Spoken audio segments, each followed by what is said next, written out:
I think Centre for Cities got it wrong about elected mayors, mainly because you're being too timid. You're saying just the metropolitans. It seems to me we either have a system of governance throughout the country for cities or we don't. At the moment we have local authorities, and there's a bit of a hodgepodge in the sense that some have cabinets and some don't. And some have got mayors and some don't. It seems to me what the government should say, whoever they are, is right.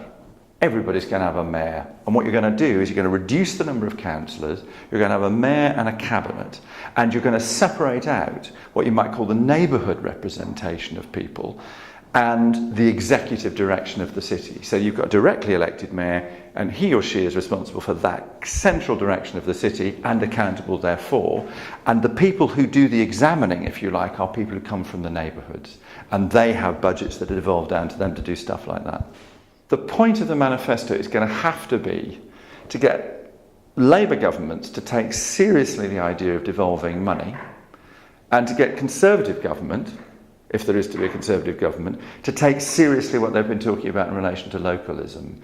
And you've got to devolve financial powers, and the difficulty with that is you will end up, A, different provision around the country because different councils will be better at it than other councils, and you've got to allow for that variation.